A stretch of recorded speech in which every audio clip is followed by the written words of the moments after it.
Marami na naman po ang tataas ang kilay dahil dito ay gagawing series daw po itong Made in Malacanang. Nako, ang laki ng kinita nitong Made in Malacanang nung umere ito ka-copy sa mga sinihan. Dahil successful, gagawin daw po itong series. Nako, yung mga beater dyan.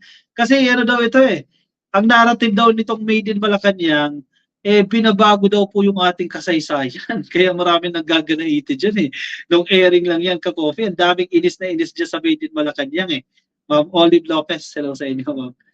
Itong Made in Malacanang daw po, i-adapt daw po yan into a series. Ako po, ihanda nyo na, mga bashers, ang inyong mga komento dito. Sasabihin, pinalawak ang historical revisionism. Yan, ikiisip ko na itong mga ibabato nitong mga bitter sa mga Marcoses babaguhin na naman ang kasaysayan, Nax. Tapos na yan, i-adapt lang ito series. Pero siyempre, recycled issues. Balik. Ang director po nito na si Darren Yap ay ibinulgar niya na ito pong Made in Malacanang, a film about the Marcoses is set to be made into a 16-episode series. O gagawin daw po yung 16 episode. Malaki drama, 16 episodes ang isang season no ng isang K-drama. Ginawa 16. Sa Pilipinas kasi commonly, kung kayo ay familiar, no, 13 episodes lang ang isang season, no? Pero sa Korea kasi usually 16. So dahil exposed si Daryl Yap sa Korea, 'di ba? May ginawa silang pelikula diyan sa Korea, yan. Ginawa 16 episodes. Okay, sige. Yap made the confirmation through a statement to ABS-CBN on Wednesday, July 3, as they celebrated the 95th birthday of former First Lady Imelda Marcos. The filmmaker, ito pong si Daryl Yap, further disclosed that the filming of the series will begin in September. Kailan mapapanood yan? September, magsisimula ang shooting. Medyo mahaba-haba ang shooting Further details on the project, including the cast members and release date, have yet to be announced as of this writing.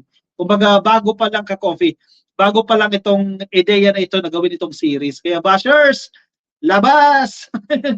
Birahin nyo na para hindi matuloy. Yan naman ang ano nyo forte ninyo Meanwhile, aside from Yap, also in attendance at the event were Made in Malacanang cast members si Cesar Montano, si Rufa Gutierrez, si Diego Loizaga, si Christine Reyes at si Beverly Salviejo.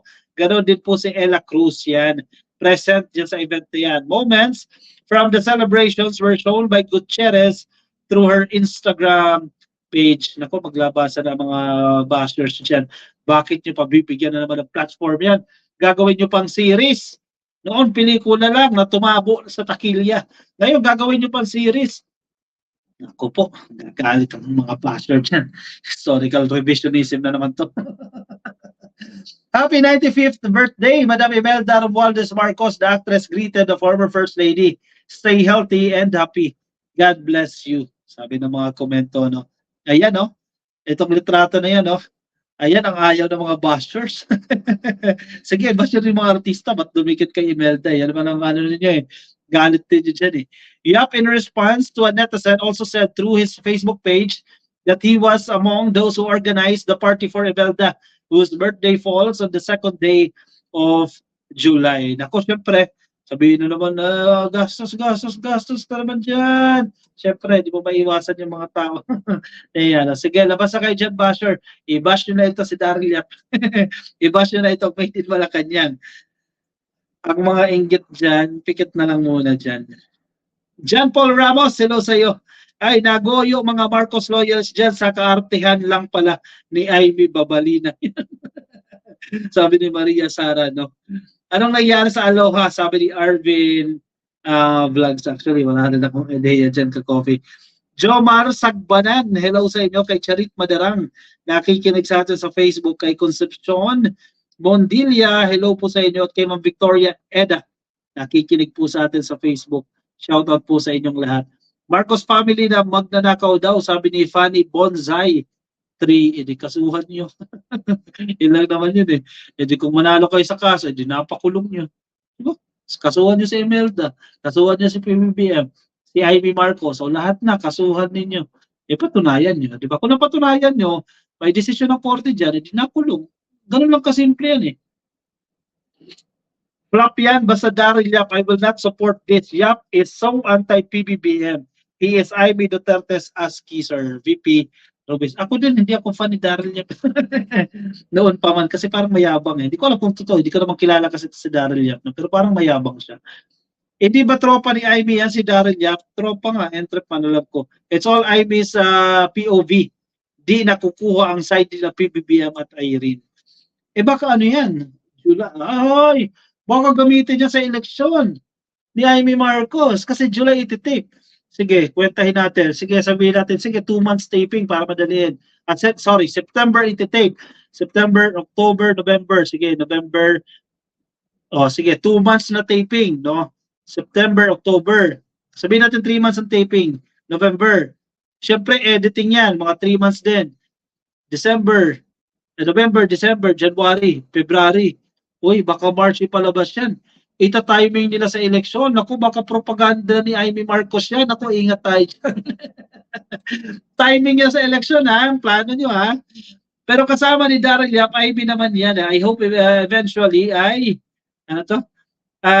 Hindi gawing masama kay PBBM. Yun lang kinakatakot ko rin dyan. Pero ewan ko, hintay na lang tayo dyan ka-coffee. Bernan Bondok, Diyos natin, patatawarin ng mga politiko ng Pilipinas sa kanilang paninindigan ay sa kaibigan, kaalyado at sa may impluwensya. Dapat makasuhan na si Duterte at kaalyado at panagutin sa krimen nila. Exactly. Minerva Eva Stork, sumikat na kasi kaya yumabang si Daryl Yap. Hindi ko alam kung mayabang o hindi ko alam. Si Daryl Yap, yayaman na naman si Amy. Baba mo na naman in expense of ng mga loyalista. Posible. Mel Ikawat, no? Hello, ka-coffee. God bless. Thank you for your decent, interesting vlogs. Next, Justify 500. Thank you for tuning in din. O siya, sige. Ako'y magpapaalam na sa inyo, ka-coffee. Maraming salamat po sa mga sumama sa atin ngayon. At nga pala ha, gusto ko magpasalamat sa Hygieia Patera. Ayan, kung familiar kayo, mga nasa California dyan, ka-coffee, yung mga homemade soap na yan. Gawa po ng Hygieia, tama ba yung pronunciation ko dyan?